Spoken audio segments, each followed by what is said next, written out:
Look at them using soda to beat up soldiers. You know, while most people grew up with the 90s X-Men show, I only got to watch like 5 episodes in total during my childhood, because VHS is such a powerful piece of technology. However, X-Men Evolutions, on the other hand... Normal?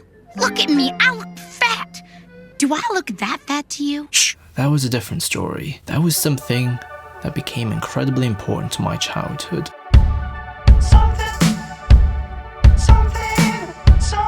changing your mind.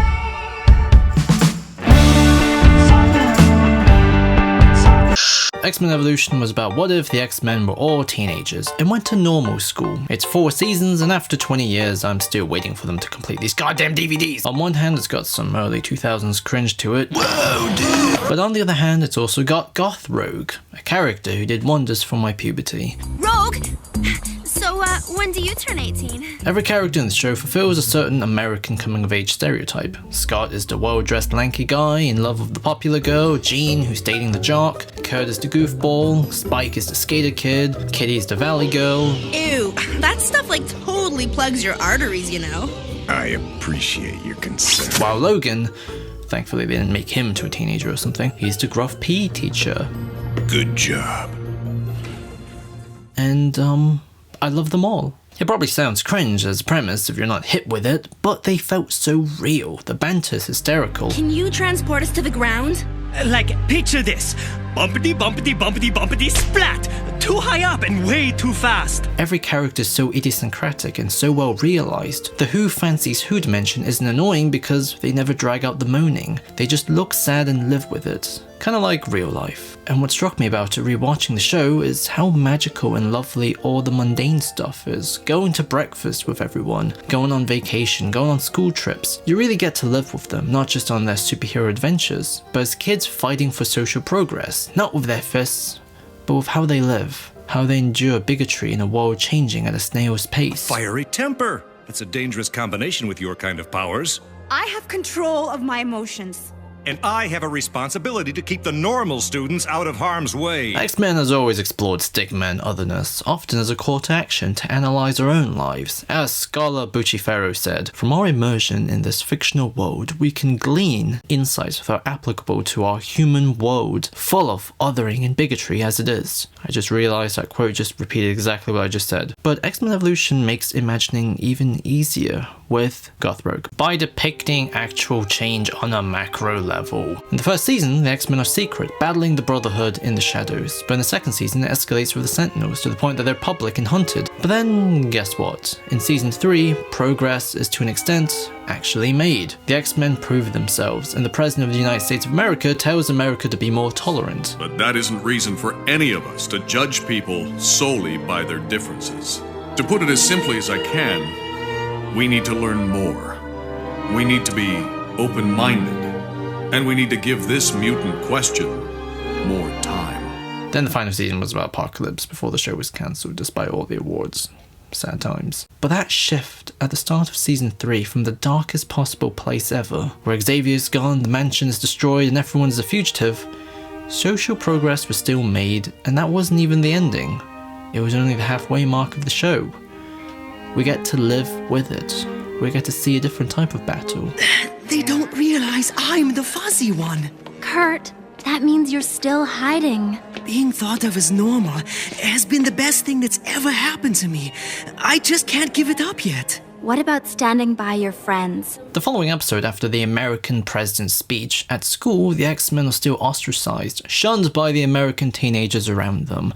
The American head teacher wants to vote them out, and orchestrates getting Duncan, Jean's recent ex, and the Brotherhood to cause trouble, to try and provoke the X-Men into using their powers, therefore breaking the rules, ensuring they're gonna get kicked out. First, they had to fight without powers, and then they're forced to use them to protect the innocent. It seems like they f***ed up. Spirits are low. There a funeral I don't know about? Could say that. However, they actually prove themselves, despite everything, but they don't want to go back.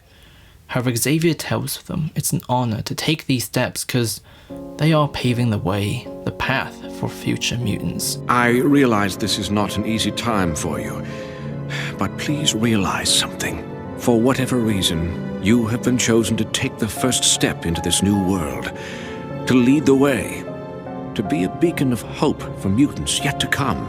This is not only a big responsibility, it is an honor. I'm always astonished at the wondrous things that can be built in the ashes of tragedy. For even in the face of bigotry and discrimination, the X-Men will endure. To me, this moment was what made X-Men Evolution special. As the characters grew, the world did too. This punk's a mutant! He's cheating! You're a mutant? Yeah, but my powers have nothing to do with my skating. By making everyone younger as an adaptation, we got to see and live with the X-Men, where the courage to go to school is as important as fighting bad mutants in the streets. Scott, Rogue, Jean, Kurt, Kitty, Spike, Rogue, they aren't just superheroes, they are people. Their powers aren't just the physical, but lies in the social. They change hearts and minds by their capacity to suffer unfairly, and despite their pain, don't turn into the monsters they're assumed as by the bigots. Instead, they have to take the beating and in return, put their hands out and invite them into a new world where such imagined shame don't define their relationship. One where they're neighbors. Watching it now, this was unbelievably powerful. The cast are all goofballs, but their smiles isn't a privilege, it's an act of endurance. The show ends with Xavier getting a glimpse of the future. Good things will happen, the Brotherhood are reformed, Magneto is with the X-Men, but there's also Sentinels, Dark Phoenix, and more bigotry to still endure. However, the X-Men will endure, and will continue to exist. And the very final image we have of this tale is of the Xavier school sitting proudly together for the end of year photo, teachers and students smiling.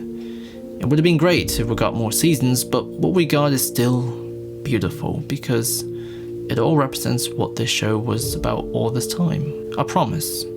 Even if you don't get to see the results. Now, most of you have children. There is a chance that one of them will have an advanced X gene, and as they grow older, they will be considered mutants. You will love them anyway, but people will hate them, and people will want to hurt them. You will hope for the day when your child can live in a safe world. Well, that world must begin now, with you. All the crazy circumstances we just leave behind. Ooh, leaving early, following the sun. You keep saying life begins here, down the 101. It's like we were made for all the perfect moments like these. I just want us to get more and forever all of the time.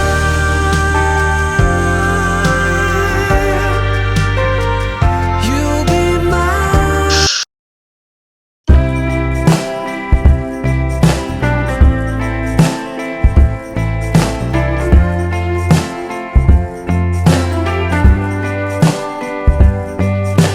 I was out of town to find myself a way to get myself out of this world.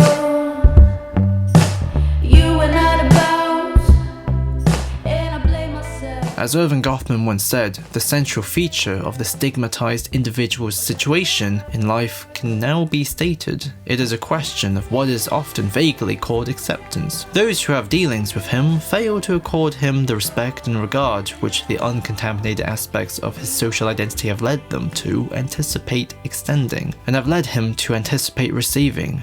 He echoes this denial by finding that some of his own attributes warrant it. Alright Leo, if that quote and whole paragraph that you spent hours finding has no place in the essay, I wanted to put in the mid-credits bit so at least someone can hear it.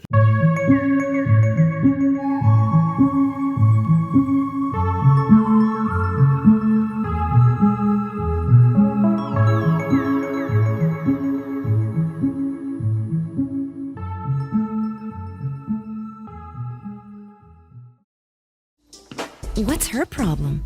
She's just bummed about the girls' dance. You know, her no touching thing. Oh,